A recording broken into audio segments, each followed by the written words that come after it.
இது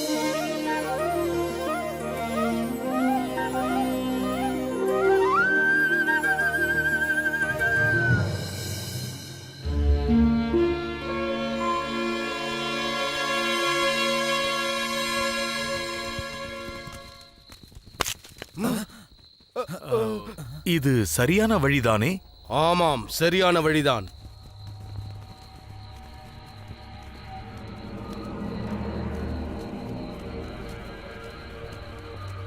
உன்னைத்தான், குகைக்குள் செல். ஆனால் நெருப்பரக்கன் இங்கேதானே இருக்கிறான். அவன் என்னை பஸ்மமாக்கி விடுவானே. நீயாக செல்கிறாயா, இல்லை உன்னை தூக்கி வீசட்டுமா?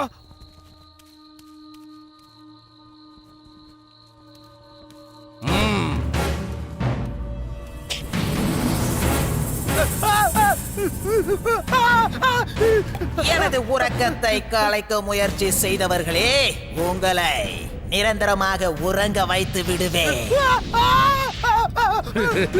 முட்டாள் நெருப்பு அரக்கனே, உன்னை வெளியில் வரவழைக்கத்தான் இப்படி செய்தேன்.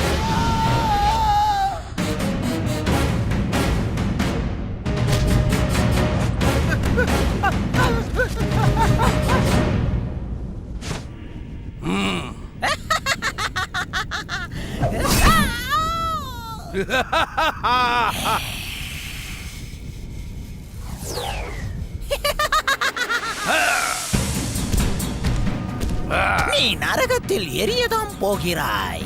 உன்னை எரிப்பவன் நானாக தான் இருப்பேன். உனது ஜோதியை நான் அணைத்த பிறகு நீ யாரையும் எரிக்க முடியாது.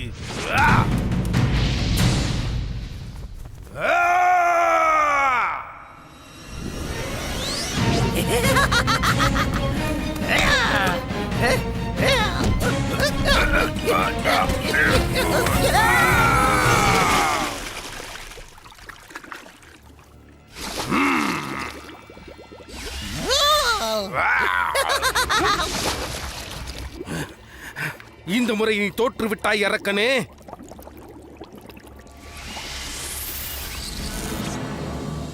இந்த முறை நான் தோற்றிருக்கலாம், ஆனால் அடுத்த முறை நான் உன்னை கொல்வேன். சரி, நீ இந்த வழியாக எப்படி வந்தாய் நண்பா? கம்சனின் ஆணையை ஏற்றுதான். அவருக்கு யமனாக பிறந்தவனை நாம் அழிக்க வேண்டும் என்று கட்டளையிட்டிருக்கிறார். நானும் அதை பற்றி கேள்விப்பட்டிருக்கிறேன். நாம் இருவரும் சேர்ந்தால் அவனை கண்டுபிடித்து விடலாம், கொன்றும் விடலாம். எந்த பிள்ளை அந்த பிள்ளை என்பது நமக்கு தெரிய வேண்டுமே. ஆகையால் நாம் அனைவரையும் கொல்ல வேண்டும். இது வழக்கமான ஒன்றுதானே. வெயிலில் காய்ந்திருக்கும் காடு எரிய தயாராக உள்ளது. மரம் அனைத்தையும் எரித்து விடுகிறேன். அதில் விளையாடும் குழந்தைகளும் எரிந்து விடும். நமது கம்சனுக்கு யமனாக பிறந்தவன் மண்ணோடு மண்ணாக மறைந்து விடுவான். உங்கள் நெருப்பை காட்டுங்கள்.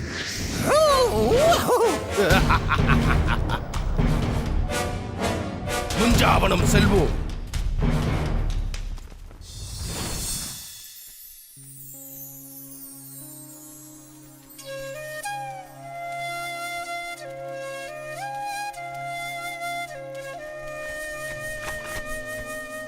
உனது இசை மென்மையாகவும் வசீகரமாகவும் உள்ளது கிருஷ்ணா. இதை கேட்டு மரங்கள் கூட சந்தோஷப்படுகிறது. அப்படியும் இருக்கலாம். இப்பொழுது எதிரில் வருவது யார் என்று பார். இப்போது நீ என்ன யோசிக்கிறாய் என்று எனக்கு தெரியும். நான் எப்பொழுது எதை நினைக்கிறேனோ அதையே நினைக்கிறேன். கோபியர்கள் கொண்டு வரும் பாலை குடித்து எப்படி என் வயிறை நிரப்புவது என்று யோசிக்கிறேன். நான் இப்பொழுது தயாராக உள்ளேன். மது, சுபலா, வேடம் தரித்துக் கொள்ள தயாராக இருங்கள். என்ன வேடம்? சரியாக சொன்னாய்.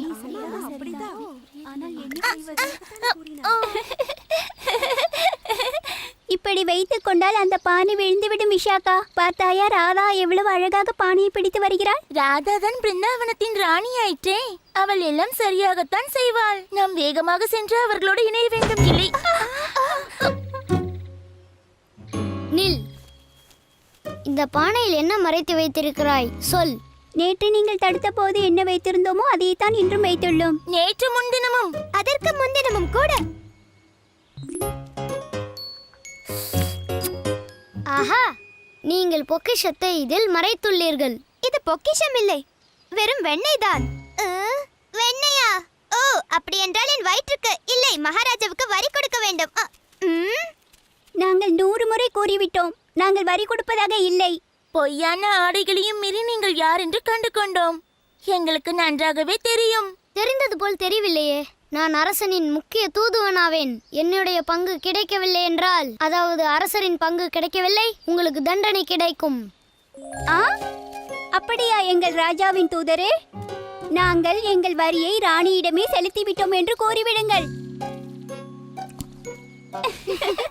ராணி ராஜாவிடம். ஆனால் அவள் ராணி இல்லையே. அவள் ஆடைகளை பார்த்தீர்களா? மிகவும் எளிமையாக உள்ளதே. உண்மைதான். அவள் தலையின் மீது இருப்பது பால் நிறைந்த பானை, மகுடம் ஒன்றுமில்லை.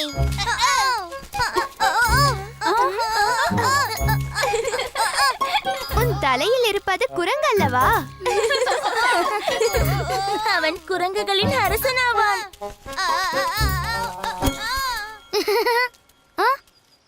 இங்கு என்ன நடக்கிறது? நாங்கள் வரியை பிறகு வசூலிக்கிறோம். அரசர் எங்களை உடனடியாக வர சொல்லியிருக்கிறார்.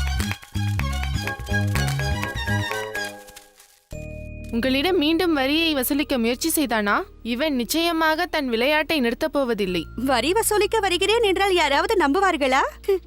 அவன்தான் செல்ல கிருஷ்ணன் என்பது அனைவருக்கும் தெரியுமே. சுதா, அவன் இப்பொழுதெல்லாம் பால் வெண்ணெய் திருடுகிறானோ அப்போதெல்லாம் மன்னித்து விட்டால் அவன் அதை நிறுத்த மாட்டான். நாம் அவனுக்கு ஒரு பாடத்தை கற்பித்தாக வேண்டும். தண்டனை கடுமையாக இருக்கக்கூடாது. கவலைப்படாதீர்கள். நாங்கள் நினைத்ததை செய்து முடித்த பிறகு கிருஷ்ணன் உங்களிடம் வரி கேட்டு தொந்தரவு செய்ய மாட்டான். அது சரி, வரியில் என்னுடைய பங்கு எங்கிருக்கிறது சகோதரா? பகிர்ந்து கொள்ள ஒன்றும் இல்லை. அந்த பெண்கள் இப்படி வரி கொடுத்தால் பசியில் வாட வேண்டியதுதான். ஆனால் செவிக்கு உணவு நிச்சயமாக கிடைக்கும். கிருஷ்ணா, வாசிப்பாயா?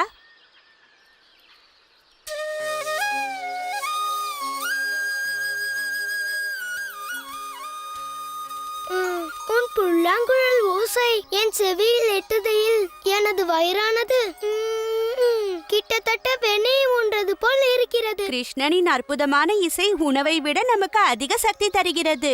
இந்த புதிய சக்தியோடு புதிய விளையாட்டை விளையாடுவோம், வாருங்கள். நீயும் கலந்து கொள் கிருஷ்ணா. தோற்றவர்கள் வென்றவர்களை தோளில் சுமந்து கொண்டு நதிக்கரைக்கு சென்று வர வேண்டும்.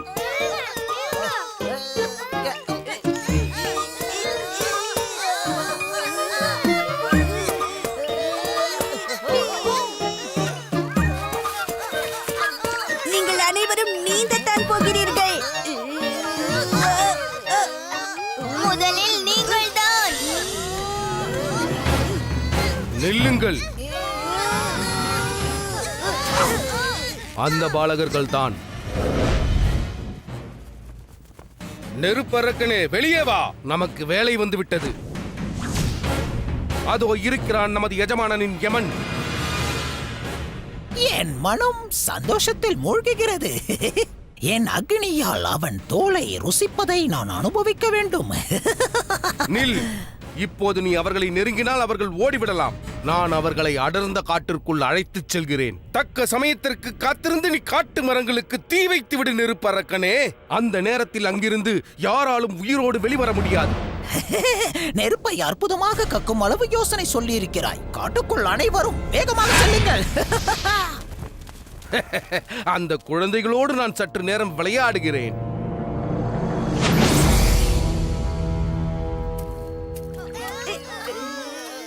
நீங்கள் அனைவரும் விளையாடுங்கள் சகோதரா. நான் ஒரு முக்கியமான வேலையை முடிக்க வேண்டும்.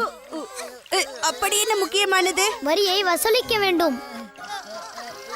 அப்படி என்றால் இந்த விளையாட்டு நீ இல்லை என்றால் இந்த குழு சமநிலை பெறாதே. உன்னைத்தான். இங்கு வா. ஆமாம், உன்னைத்தான். சீக்கிரம் இங்கு வா.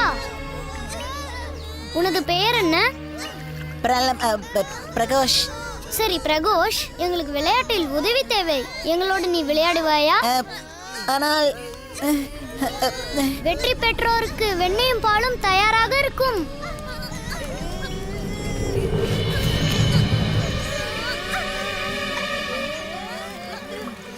இந்த பாலகர்களை முதலில் நான் காட்டிற்குள் அழைத்துச் செல்ல வேண்டும். அதன் பிறகு மரணம் இவர்களை விழுங்கிவிடும்.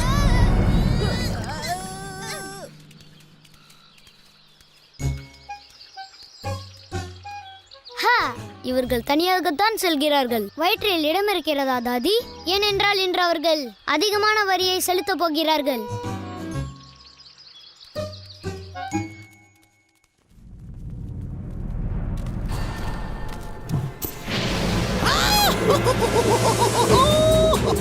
சரியான இடம்தான்.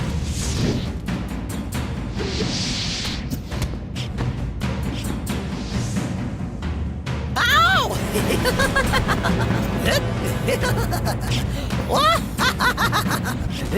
நான் செய்வதை பார்க்கவா வந்தீர்கள்? அனைத்தையும் எரித்து விடுங்கள், போங்கள்.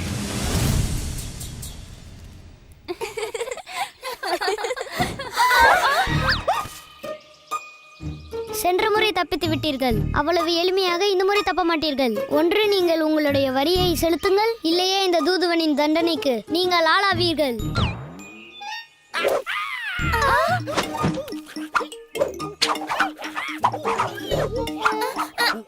இவனை நிறுத்த சார், நாங்கள் வரியை கட்டுகிறோம். சேவகனே, தெளிவான முடிவை தான் எடுத்திருக்கிறீர்கள். இப்பொழுது ஒப்படையுங்கள்.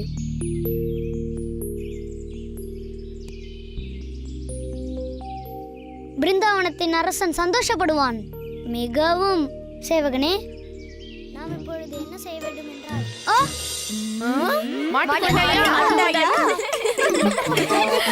கிருஷ்ணா, வசமாக மாட்டிக்கொண்டு விட்டாய். தாங்கள் தான் வரி வசூலிப்பவரோ? நீங்கள் உங்கள் பங்கை அடைந்து விட்டீர்கள். நாங்கள் எங்கள் பங்கை அடைய போகிறோம். உன் தாய் யசோதாவிடம் அப்பாவி பெண்களை ஏமாற்றி திருடுகிறாய் என்று சொல்ல போகிறோம்.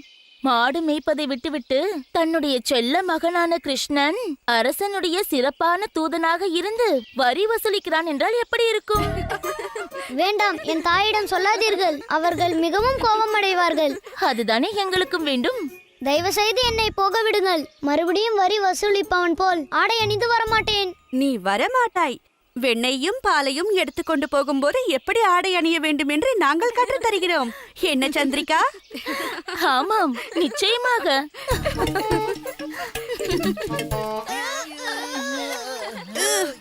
நாம் ஜெயிக்க போகிறோம்.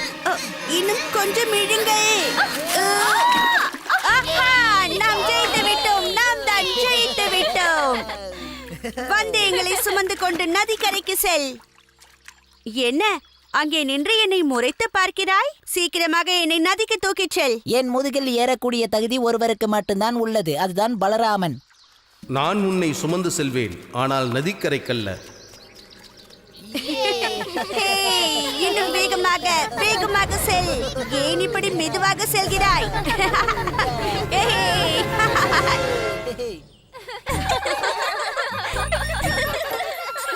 பாலை சுமந்து செல்ல இதுவே சரியான ஆடை. யசோதா மட்டும் இவனை இந்த கோலத்தில் பார்க்க வேண்டும். ஓ, தயவு செய்யுங்கள், வேண்டாம். ஆனால் நீ மிகவும் அழகாக உள்ளாய். யசோதாவிற்கு இவ்வளவு அழகான மகள் இருக்கிறாள் என்று தெரிய வேண்டாமா? எனது மகன் சுபலாவை நீ திருமணம் செய்து கொண்டால் அதன் பிறகு நீ எனக்கு மருமகளாகி விடுவாயே. தயவு செய்து என்னை செல்ல விடுங்கள். மீண்டும் வரி வசூலிப்பவன் போல் வரமாட்டேன் என்று வாக்களிக்கிறேன். நீ வரமாட்டாய் என்று தெரியும், ஆனால் விழுவதை எடுத்து செல். எல்லோருக்கும் திருப்தி தானே? என்னை அவமானப்படுத்தினீர்களா? இப்பொழுது சந்தோஷம் தானே? தயவு செய்து என்னை செல்ல விடுங்கள். அதற்கு முன்னால் நீ ஒரு நடனம் ஆட வேண்டும். வா தாதி, வாசி.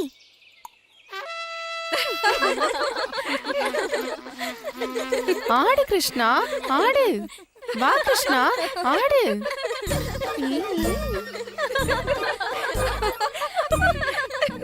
நிறுத்து நிறுத்து நிறுத்து. தவறான வழியில் வந்து விட்டாய்.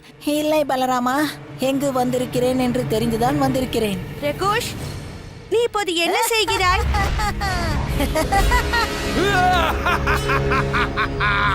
அது சரி, என்னை கொல்ல வந்தவனா நீ? உனது நண்பர்களையும் சேர்த்துதான். நெருப்பு அரக்கன் அவர்களை வதக்க தயாராக இருக்கிறான். ஓ அப்படியா? நம்மில் முதலில் யார் இறக்கிறார்கள் என்று பார்த்து விடலாம். பார்க்கத்தானே போகிறோம்.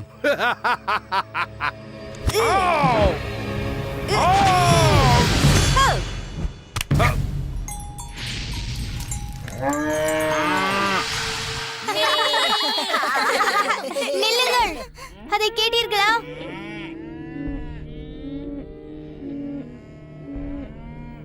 பசுக்கள் ஆபத்தில் உள்ளது. கிருஷ்ணா, எங்களுக்கு உதவி செய். ஏன் நிறுத்திவிட்டாய்? ஆஹா, நாங்கள் இன்னும் வரியை வசூலிக்கவில்லை. கிருஷ்ணா, உங்களுக்கு அது கேட்கவில்லையா? எனக்கு உதவி செய். அதோ பாருங்கள். என் அன்பு தாய்மார்களே, உங்களுடைய மகன்கள் காட்டில் இருந்தபடி உதவிக்கு என்னை அழைக்கிறார்கள். நான் உடனே செல்ல வேண்டும். சுபலா, என் சுதாமா, என்னை தேடுகிறாயா? நீ அசிங்கம் மட்டுமல்ல, மெதுவாகவும் இருக்கிறாய். நான் அதை சரி செய்கிறேன். எப்படி இருக்கிறது? லக்ஷ்மி, துளசி, பசுக்கள் எங்கே? பசுமையான இடத்தை தேடி காட்டுக்குள் சென்று விட்டன. அவைகளை விட்டு விட்டு நாம் சென்றிருக்க கூடாது. வரி வசூலிக்கவும் நாம் சென்றிருக்க கூடாது.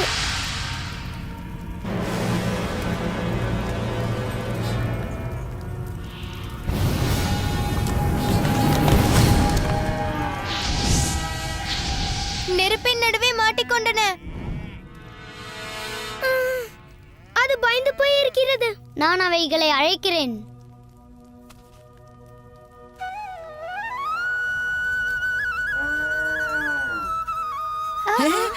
மாமா, எனக்கு ஒன்றும் ஆகவில்லையே.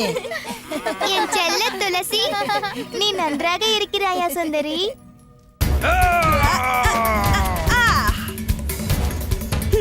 இதை வைத்து இவன் கதையை முடிக்கிறேன்.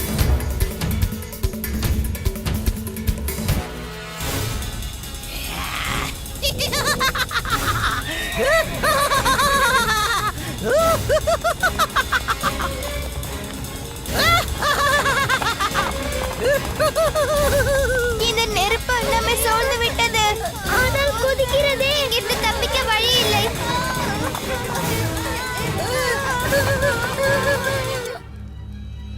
பாருங்கள், முஞ்சாவனம் பற்றி எரிகிறது. ஆனால் எப்படி? பிருந்தாவனத்தில் இவ்வளவு வெப்பம் இல்லையே. இது நெருப்பு அரக்கனின் வேலை. கிருஷ்ணனும் மற்ற பிள்ளைகளும் காட்டில் பசுக்களோடு இருக்கிறார்களே. கூடவே என் மதுவும் இருக்கிறான். நாம் உடனே செல்ல வேண்டும். ஏய், அதை எடுத்து விடாதே. உன் முகத்தை பார்த்து எல்லா மிருகங்களும் பயந்து ஓடி போக போகிறது. பிரளம்பாசுரனை கேளிக்கை செய்தது இதுவே உனக்கு கடைசி முறையாக இருக்கும். எப்படி மண்ணை கவினாய் பார்த்தாயா? இப்பொழுது உன் உடலில் இருந்து உயிரை பிழிந்து எடுத்து விடுகிறேன்.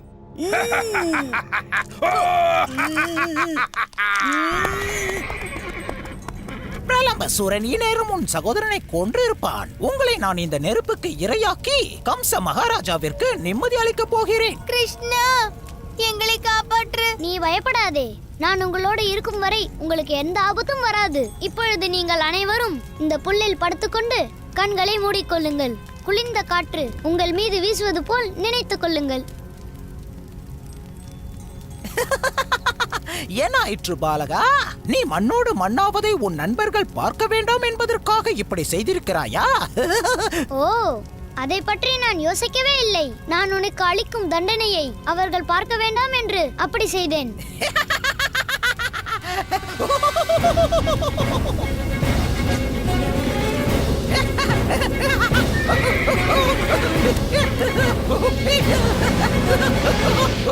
விரைவில் நீ இறந்து விடுவாய். கம்ச மகாராஜா சந்தோஷப்படுவார். நீ தவறு செய்து விட்டாய். உன்னை கொன்றது ஒரு சிறிய பாலகன் என்று தெரிந்ததும் அந்த கம்சன் வருத்தப்பட போகிறான்.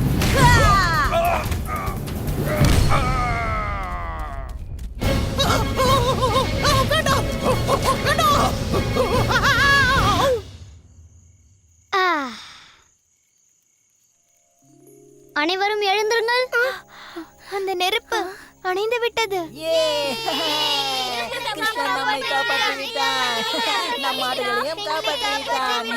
ஆனால் பலராமன் என்ன, நான் இன்னொரு அரக்கன் அவனை கொல்லப் போவதாக கூறினானே. அந்த அரக்கனின் பேச்சை நீங்கள் நம்பாதீர்கள். அவன் சொன்ன அனைத்தும் வெறும் கட்டுக்கதைதான். கிருஷ்ணா, பலராமா,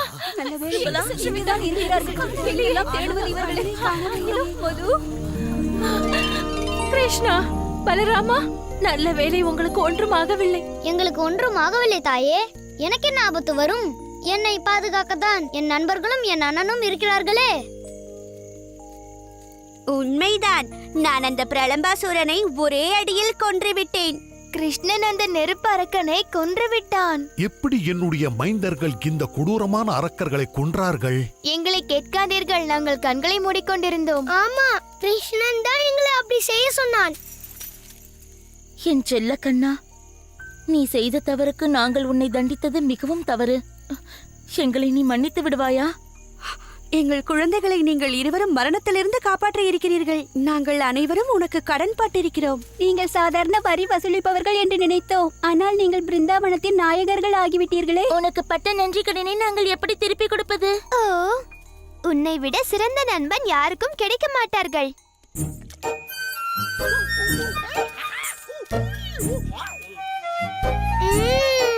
நான் நினைத்ததை விட ருசியாக உள்ளது. உண்மைதான், வரி இவ்வளவு ருசியாக இருக்கும் என்று யார்தான் நினைத்திருப்பார்கள்?